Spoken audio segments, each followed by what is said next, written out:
بسم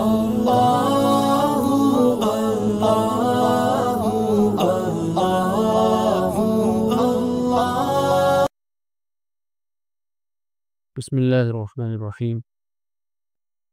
عورت کا خوشبو لگا کر باہر نکلنا، اس کتاب کے اندر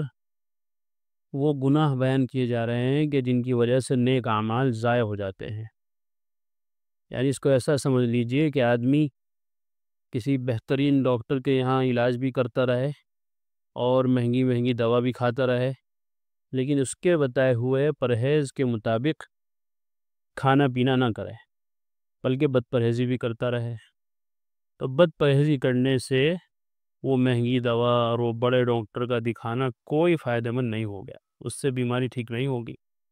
بلکہ دوا کے ساتھ ساتھ اس کو پرہیز بھی کرنا پڑے گا۔ پرہیز کرنے سے ہی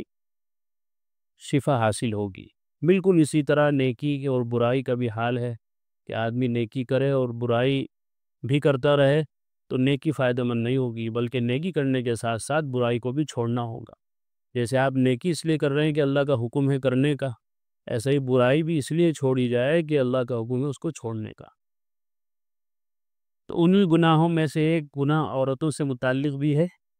اور یہ وہ گناہ ہے جس کے متعلق رسول اللہ صلی اللہ علیہ وسلم نے ارشاد فرمایا لا تقبل صلاة لامرأة تطیبت لهذا المسجد حتى ترجع فتغتسل غسلها من الجنابہ۔ ترجمہ، اس عورت کی نماز نہیں قبول کی جاتی جو مسجد جانے کے لیے خوشبو لگائے یہاں تک کہ لوٹ کر آئے، اور وہ اس طرح غسل کرے جس طرح کہ جنابت کا غسل کیا جاتا ہے۔ یہ ابو داؤد شریف کی روایت ہے، کیونکہ رسول اکرم صلی اللہ علیہ وسلم کے زمانے میں عورتیں جو نکلتی تھی تو بازار میں گھومنے کے لیے نہیں، شاپنگ کرنے کے لیے نہیں، یا ایسے ہی ریسٹورنٹ میں یا ادھر ادھر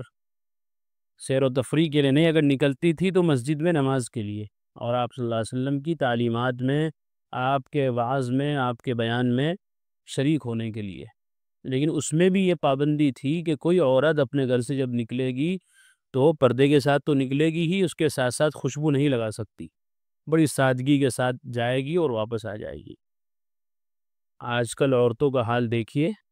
کہ مسجد تو دور کی بات ہے، اور ان کو شاپنگ کے لیے بھی جانا ہے، ڈاکٹر کے یہاں بھی جانا ہے، کسی پارٹی میں جانا ہے، تو سارا کریم پاؤڈر اور عطر کی پوری شیشی پرفیوم کی اپنے اوپر ایسے مل لیتی ہے کہ 1 کلومیٹر دور تک خوشبو محسوس ہوتی ہے، اور سمجھنے والا سمجھ جاتا ہے کہ یہاں سے کوئی گزری ہے۔ تو ایسی عورتوں پر تو لعنت ہے، اور نبی اکرم صلی اللہ علیہ وسلم نے فرمایا ایسے عورت کی نماز بھی قبول نہیں۔ یعنی رسول اللہ صلی اللہ علیہ وسلم نے فرمایا کہ اگر کوئی عورت خوشبو لگا کر نکلی، اور نکلی بھی مسجد جانے کے لیے، نیک کام کے لیے، بازار کے لیے نہیں، کسی شاپنگ مال میں جانے کے لیے نہیں، بلکہ مسجد جانے کے لیے نکلی لیکن خوشبو لگا کر گئی، تو آپ صلی اللہ علیہ وسلم نے فرمایا جب تک لوٹ کر نہیں آئے گی اور اس طرح غسل نہ کرے گی جس طرح جنابت کا غسل کیا جاتا ہے، ناپاکی والا غسل، تو اس کی نماز قبول نہیں ہوگی، کیونکہ اس نے دوا تو کھائی، نماز پڑھی، لیکن پرہیز نہیں کیا، تو اس بد پرہیزی کی وجہ سے وہ دوا کسی کام کی نہیں، نماز قابل قبول نہیں۔ گویا اس فعل کی وجہ سے اس کا سارا جسم نجس ہو گیا، لہذا اب غسل کرے تاکہ شیطانی اثرات ختم ہو جائیں اور روحانیت کے آثار شروع ہوں، پھر عبادت کرے، تبھی اس کی عبادت کو قبولیت حاصل ہوگی، ورنہ اس کی عبادت قابل قبول نہیں ہوگی۔ تو جب مسجد کے لیے جائے اس قدر سختی ہے تو دیگر جگہوں کا کیا کہنا؟ کہیں اگر جانا پڑ رہا ہے عورت کو مجبوری میں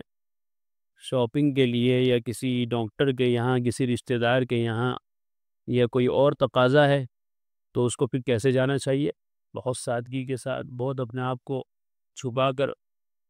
عورت کا خوشبو لگا کر گھر سے باہر نکلنا کبیرہ گناہ ہے، اس میں خاوند کی اجازت اور عدم اجازت برابر ہے، چاہے وہ خاوند کی اجازت لے کر لگائے یا نہ لگائے، اس کا کوئی اعتبار نہیں ہے، دونوں حالتوں میں وہ گناہ کبیرہ ہے۔ رسول اللہ صلی اللہ علیہ وسلم نے ایسی عورت کو زانیہ فرمایا، چنانچہ روایت ہے سنن نسائی کی ایما امرأۃ استعطرت فمرت على قوم لیجدوا من ریحها فہی زانیہ، جو عورت خوشبو لگا کر کچھ لوگوں کے پاس سے گزرے اور لوگ اس کی خوشبو محسوس کرے تو وہ عورت زانیہ ہے۔ اس لیے عورت پاؤڈر لگا کر، کریم لگا کر، خوشبو لگا کر باہر نکلی ہے تاکہ لوگوں کو محسوس دے، لوگ اس کو محسوس کریں، لوگ مڑ کر دیکھیں کہ بھائی کون گزرا یار، پوری گلی مہکا دی۔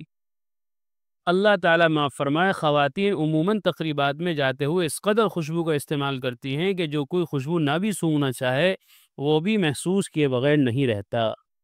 تو دیکھ لو نبی اکرم صلی اللہ علیہ وسلم نے ایسی عورت کو زانیہ فرمایا، چاہے وہ کتنی ہی متقی پرہیزگار پردے میں کیوں نہ گئی ہو، دستانے موزے پہن کے، لیکن اگر عطر لگا کے گئی ہے، خوشبو لگا کر گئی ہے، تو نبی اکرم صلی اللہ علیہ وسلم صاف فرما رہے فہیہ زانیہ، وہ بدکار عورت ہے۔ خوشبو لگانے کا اگر حکم ہے تو وہ شوہر کے لیے، اور شوہر کے لیے بھی گھر میں، اور گھر میں بھی تب جب کہ کوئی اور غیر محرم نہ ہو تب اجازت ہے۔ لیکن گھر میں تو عورتیں ایسی رہتی ہیں جیسے کام کرنے والی آتی ہیں نا، برتن دھونے والی، جھاڑو پوچھا کرنے والی، گھر میں تو ایسے رہیں گی شوہر کے سامنے، اور جب باہر جائیں گی تو ایسا لگتا ہے اب شاید اپنے شوہر کے پاس جا رہی ہے خوشبو لگا کے۔ اسی لیے نبی اکرم صلی اللہ علیہ وسلم نے بہت حساس طریقے سے صاف فرما دیا فہیہ زانیہ، وہ بدکار ہے۔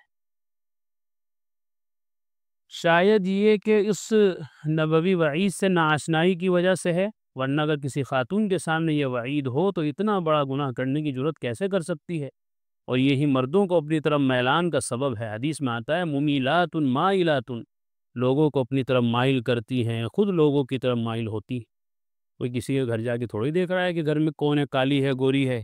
کیسی خوشبو ہے، کیسی بدبو ہے۔ جب باہر نکلو گی اور لوگوں کو اپنی خوشبو سنگھاؤ گی پھر مسائل پیدا ہوں گے۔ اپنے لباس کے ذریعے اجنبی مردوں کو اپنی اداؤں، اپنے اشاروں اور طرح طرح کے ناز نخروں کے ذریعے سے اپنی طرف مائل کرتی ہیں۔ ایسی عورت کے متعلق رسالت مآب صلی اللہ علیہ وسلم نے ارشاد فرمایا لا يدخل الجنت، یہ جنت میں داخل ہی نہیں ہوگی۔ عاریات،